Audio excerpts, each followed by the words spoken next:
A is a tough one, honestly. I would say that Group A is maybe the most difficult of the groups. Probably Group A and Group C are the really hard ones. So let's talk through the teams, why they're good and why they're not good.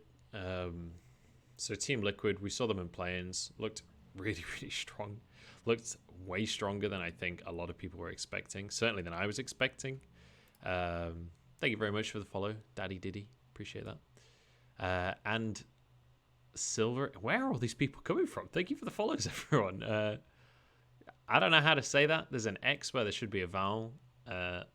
Slitvery, I guess. I don't know. Yeah, so TSM though, or TSM, it's Team Liquid we're talking about. This is where I need 2 monitors actually. I might get my iPad and just have Twitch chat on my iPad or something because I'm going to struggle it. Give me uno moment. My iPad is on 3% battery. That is what I would call a suboptimal gaming experience. Whatever. Okay, well, we're in the browser. We're just going to have to deal with it. I'll make the browser window slightly smaller so I can see chat. And then I can talk to you guys at the same time. There we go. I don't know if that's completely ruined everything. It's still kind of fine. Maybe make it taller. As long as we can see all of the teams, then we're good. There it is. That'll do it. That's beautiful. All right. Welcome to the chat, everyone. How's everyone doing? Tez 60 Pog. That's bad news, guys. Top Esports. They're not that serious of a team. They've been known to mess around a little bit. I don't know if they'll go 6-0. All right, let's start with Group A, though. We'll come back to Top Esports. Team Liquid, super solid. Love to play for the late game. Love to play like control mages. Love to play things like Ornn in the top lane. Really, really nice, like slow gameplay kind of team. Roasted Piglet and Isolate. Do you know what?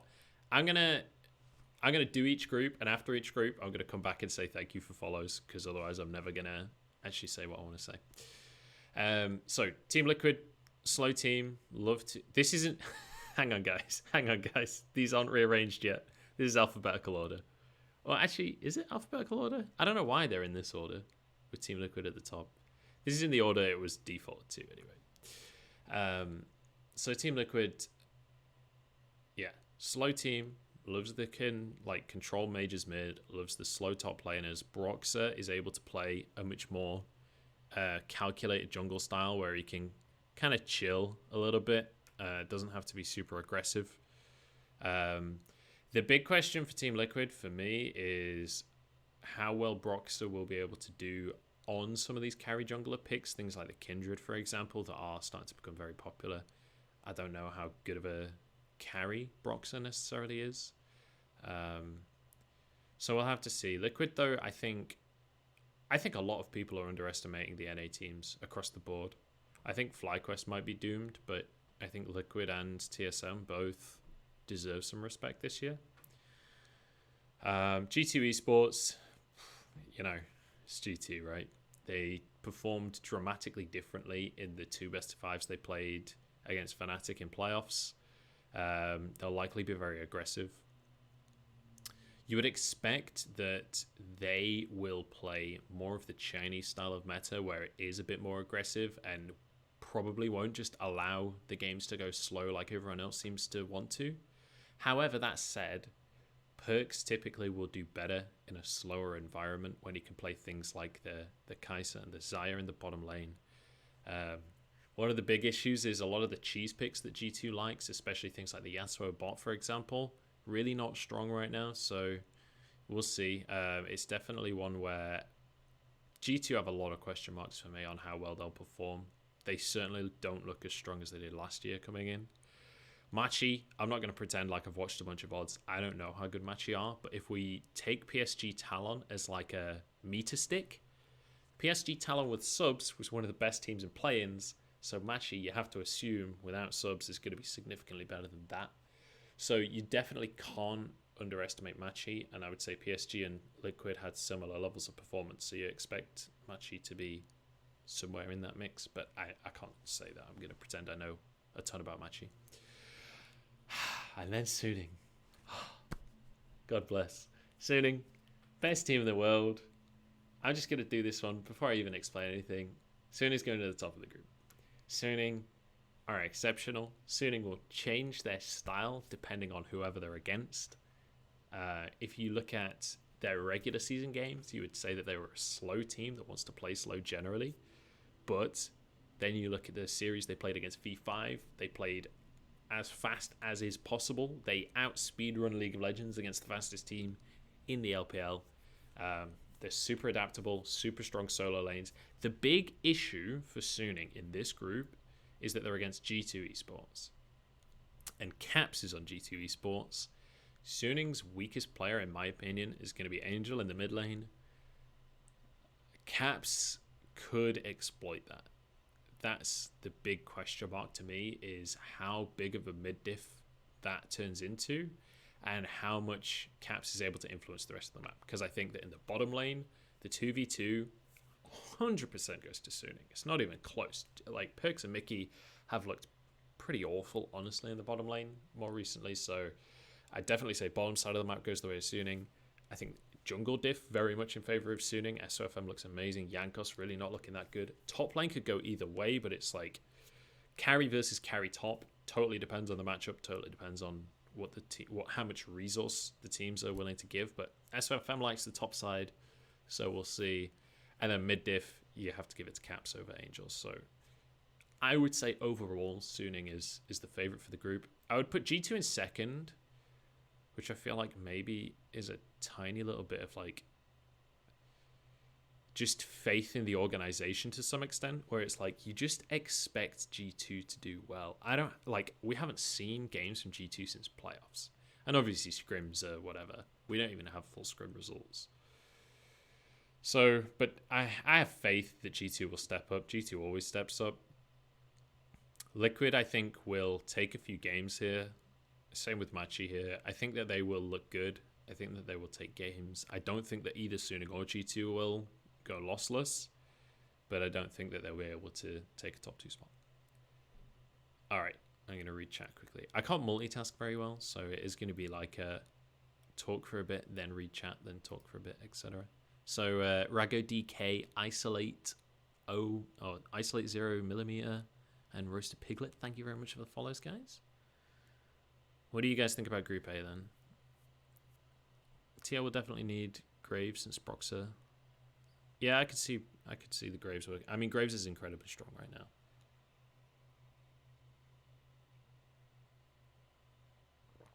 I'm not sure. Bin could run it down or do well in skill matchups. Bin does not typically run it down. Like, I think that the thing about Bin is like some of the talent pool he's had to play against is exceptional, but also he had the highest solo kills of anyone in the LPL this year. That's insane. He beat the Shy, he beat Knight, he beat Rookie. All of these players that are known for solo kills, Bin is the guy that had the most solo kills this year. He had an insane KDA as well. I genuinely think Bin is going to be one of the best top laners in the whole league, or in the whole tournament. But I mean, I could be wrong there. It is speculation. But I'm excited to see what Bin can do against players like Wunder. Should I put more attention on Suning? I haven't watched any of their games. Definitely, like, if you want to see what Suning can do, watch their playoffs and regionals games against LGD. They looked amazing. If you want to watch Suning playing quick, playing like fast League of Legends, watch them play against V5 in playoffs. Like, this is a team that you really need to be keeping your eyes on, because this is not a team to be underestimated. Yeah, Roasted Piglet, I agree completely. Angel versus Caps is the big question mark when it comes to G2, because Caps might just be able to 1v9. What team is Suning more like, JDG or Tez? Definitely Top Esports. Because Suning, a lot of their wins come through lane advantages in the top lane and in the bottom lane, and SOFM being able to snowball his laners. Like, he loves to gank for mid, he loves to gank for top. So it's much more about trying to find advantages in laning phase and then group up and turn that into fights, especially around dragons. Suning loves to fight around the dragons. One thing you will notice about Suning is if it's a slower game, they are quite happy to just allow the first couple of dragons, maybe a Rift Herald, and come back in and fight for those after the second dragon. So don't necessarily... The thing about Suning is that they will change their style depending on their opponent. This is one of the things. Like, it's very possible that Suning looks not that good in the first week and then exceptional in the second week, because they are the kind of team that is more than happy to adapt their style. And in fact, in playoffs, it felt like you were watching a different Suning with every series because they were tailoring their style to play against their opponents. So it's kind of it's a difficult one to say exactly what style Suning is, and I wouldn't necessarily liken them to JDG or Top Esports, but out of those two, I would say that they are most like Top Esports, and that's just because of the strength of Bin and Wanfeng specifically, and SOFM. Do you think SOFM's jungle pool of J4, Trundle, Olaf will be a problem? I mean, when I think of SOFM, I think of Lee Sin, mate. So I think that he'll be fine. I don't anticipate that his jungle pool is going to be the same as it was in LPL, because it's been such a huge amount of time between LPL and what the meta looks like right now. I think that his jungle pool will have changed. I don't think he'll be playing the same picks he was in LPL. But I would say that SOFM is a talented guy, and I don't think that that should be an issue for him. Does SOFM have like a huge jungle pool? Yeah, I mean, I wouldn't have said that SOFM was like a limited jungler, but it's also not something that I've seen come up as like a narrative point that his jungle pool is massive. But he is one of these players that's been playing forever, so you expect that those kind of players have a reasonable jungle pool. He's Chinese pro, I'm sure he can play all the champs with skill. Certainly to it, yeah, within reason, yeah, for sure.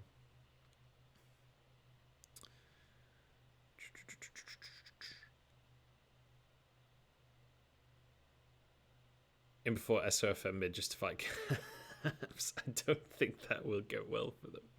I think we'll just see Angel on Azir and it'll just neutralize the lane, or him on Galio and things like that, so Caps can't just dominate the lane. If there were to be a tiebreak for first place, do I see Suning or GT taking it?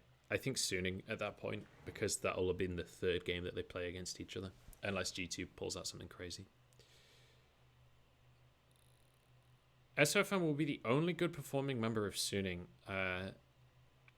Heisen Ptar, I could not disagree more. I think Huanfeng, this is going to be his breakout tournament. I think Sword Art as well has looked progressively better and better across this year. And Bin is going to look insane in the top lane. I'm telling you, man, keep your eyes on Bin. Right. I'm going to move on because I could talk about Suning all day. Let's talk about Group B. This one kind of speaks for itself. Rogue and PSG, I think they're great teams, but they're against Damwon and JDG. Like, my top three for the tournament are Top Esports, Damwon, and JDG. I don't see a world where JDG and Damwon don't make it out of groups. Rogue, I think, are a good team, and I think stylistically will actually match up pretty well against JDG, but I think that JDG are kind of just better at the same style. JDG are probably the best 5v5 teamfighting team, maybe in the world. I guess we'll find out over the next few weeks, but certainly, in my opinion, the best in the world at straight 5v5. PSG Talon as well, like, they look great during play-ins. I'm not trying to take anything away from them, but the competition that they're up against, if they were in like Group C, for example, let's say LGD was in this group and PSG was in Group C, I actually think that there's a world where they can make it out of groups, and maybe Group D, but for Group B, PSG is doomed, I think. And Damwon, I think just solo lanes look exceptionally strong. I mean, Damwon are just very clearly the best team in Korea. I think their individual talent is fucking insane, comparable to Top Esports. So, yeah, I don't know. I just don't see a world where Damwon in these games doesn't come out of the laning phase with significant leads against Rogue and PSG Talon. And even against JDG. And I think JDG will win games against Damwon in the later stages. but I think JDG will do a much better job of trading across the map and stopping the snowball from down one. So, yeah, I don't know. I just think this. I don't think there's that much to say here. I think this is just a group where it's like, what can you do? You know, it's JDG and down, but I don't think you get to win that. All right, Group C. Gen G, Fnatic, LGD, TSM. So I'm doing this, which is, I know, that's kind of crazy. So let's start from the bottom here. LGD. I don't know, man. LGD, they're just doomed, man. Like, look at play-ins. It was appalling. Best of ones, they clearly cannot deal with, like, as a team. And even their really good games still left a lot to be desired. They were still dicey. Like, it was a 3-0, but there was a couple of times in those games where I did not think LGD, or I thought their opponent was going to take it back, or I thought LGD was going to throw at very least. I just have lost faith in LGD at this point. So, yeah, LGD, it's sad, but I think that they come fourth in this group. I just think they're the least consistent team here. So now we go into second and third place, and this one is a little spicy. Gen G, you know, they've got BDD, they've got Ruler, insanely good individual players. When you look at the way that Gen G lost in LCK playoffs, and when you look at the way that Gen G got fucking dicked in MSC, I just don't know if Gen G really have quite the level of talent that I think people are giving them credit for. I think that they play incredibly slow, but I think that they have an incredibly linear play style with not much room to maneuver there. So I'm just putting Gen G third. I think that there is plenty of space for upsets in best of ones. And if we're looking at Team Liquid's performance in play-ins, they're the third seed from North America. You have to assume that the North American teams are looking good. TSM's the number one. I genuinely think TSM is going to come into this tournament and look incredibly strong. I'm excited to see what TSM can do here. Bjergsen especially is looking incredibly good. Gen G beat JDG in the best of one. Yeah, sure they did, but that's best of one, so it's like, I don't know. I just don't believe in Gen G. TSM, I think, are going to upset. Fnatic, I think, are the only team in this group that I'm confident definitely finishes top two, which is why I've put them first, and then it was between TSM and Gen G for me. And I'm willing to be a little bit spicy on this one and put TSM first, because I don't know, I don't know what it is about Gen G, but I just don't believe right now. I just don't believe. I need to see more. Xiaomian, thank you very much for the follow, mate. Appreciate that. All right, Group D, final group. Well, we can just get this out of the way. Top esports are definitely at the top, aren't they?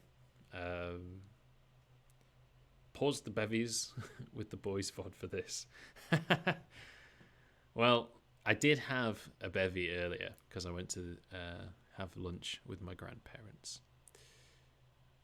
But I'm certainly not bevved up quite in the way that I was during the end of that show. Top esports. For this group, I think Dragon X is above FlyQuest.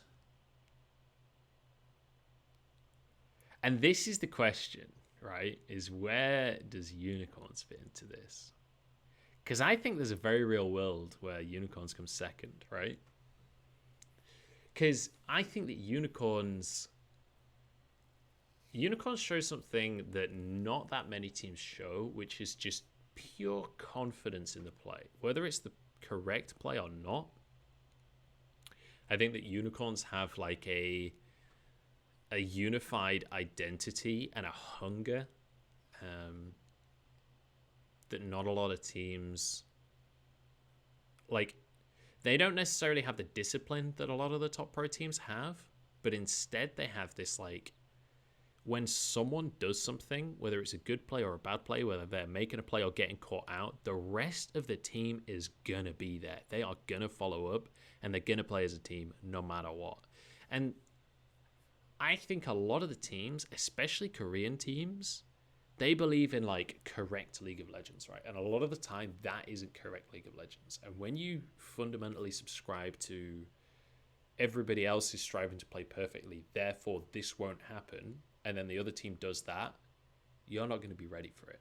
And that's where I think Unicorns can come out swinging against a team like DRX and against teams like FlyQuest. I think the high-paced gameplay that Unicorns bring, I think that that's going to be enough. I am actually fairly confident putting Unicorns second. And you know what? If they're not second, you can tweet at me with clown emojis or something. I don't know. But yeah. When I'm looking across what I've put up here, so I've put 3 Chinese teams, 2 European teams, 1 Korean team, 1 NA team, and 1 CIS team. That's a big mix, a much bigger mix than I would have expected me to feel.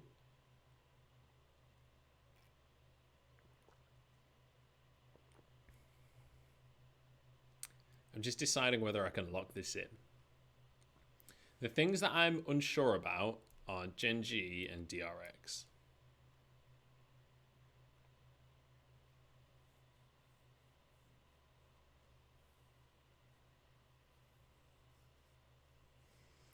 I did like that Speaker from TSM played jungle champs like Nidalee, Evelynn, Skarner, and Jungle Rivershen. I don't like Skarner. I will say, not a fan of the Skarner in basically any composition. I don't like champions that can be countered by 1,300 gold. But yeah, the Rivershen looked really good. I think that the fact he already plays a lot of carry junglers is incredibly good for TSM. You know what? I'm locking it in.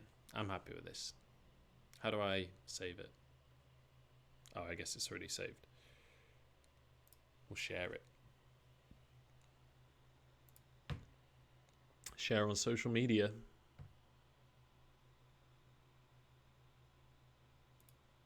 So what's 2020?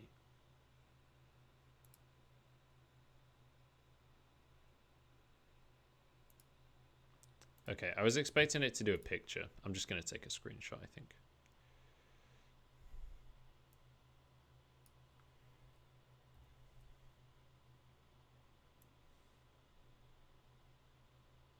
Hang on. This is going to be easier if I full screen it. I can't see chat for a minute, guys. I'm sorry. I'm sorry. I'm sorry.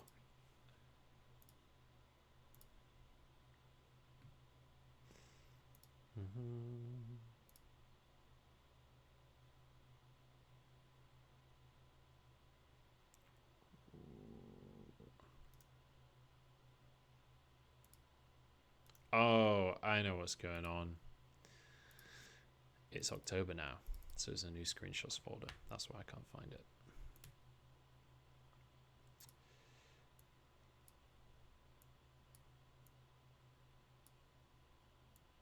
Something like that. Save.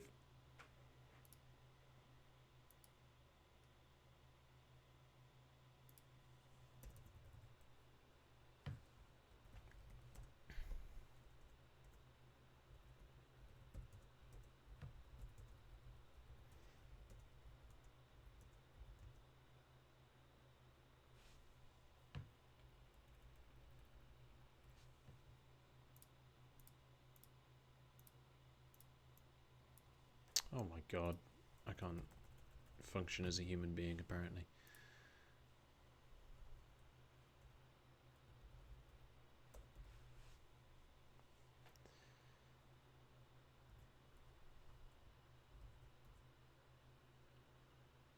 Was it 2U?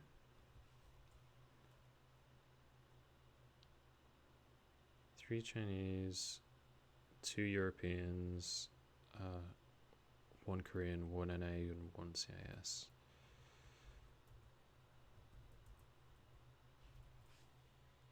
Three, 5, 6, 7, 8, yeah.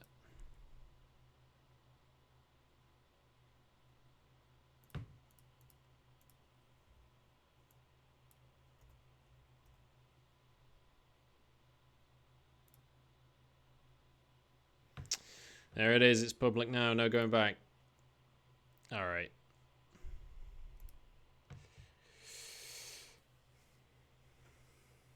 UOL is not EU, Roasted Piglet. UOL does not count as EU. CIS as a region earned that spot. UOL is not EU. Don't take this away from that region. They have earned this. They are a region in of themselves. Like, let them have the win. EU has 3 seeds.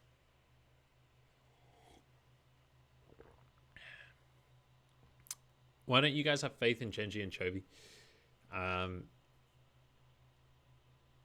Munchables, I don't think you could be more wrong. I appreciate that, man. I have faith in Chovy specifically. I just don't have faith in the rest of that squad.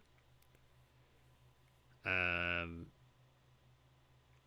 think... Hang on, let me bring up the groups again. I think one of the things for this group is the bottom lanes are scary as hell, right? You've got Jackie Love for Top Esports, Gadget in Unicorns of Love, Deft in Dragon X, and then Wild Turtle in FlyQuest. Wild Turtle loves to be aggressive. These bottom lanes, I expect quite a lot of 2v2s, honestly, assuming that these players are playing confidently. But Deft hasn't been performing that well this year, from what I've heard. Like, I'm no expert on professional AD carry performance, but from what I've been told, Deft hasn't really been performing. Gadget looked amazing in play-ins. Wild Turtle, I think, even within NA, he wasn't the best AD carry. So I think when he's coming up against players like Jackie Love, he's not going to be able to perform. So I think the bottom lanes actually will define a lot of this, and I think that the weird picks that Gadget is willing to bring and the confidence that Gadget plays with in that bottom lane is going to be able to upset teams like Dragon X, because Koreans are notorious for not being that quick at adapting within a game. I think that's going to be difficult for DRX to deal with. I think FlyQuest will be sort of outclassed in this group, honestly. And for Genji, I don't know. Genji is the one that I'm least confident about as a pick. But I feel like based on Team Liquid's performance, based on how they looked in playoffs, TSM actually looks like a really solid team right now. So I'm sticking with it. I'm going with that. Do you think there's any chance at all that top bombs out groups? Nah.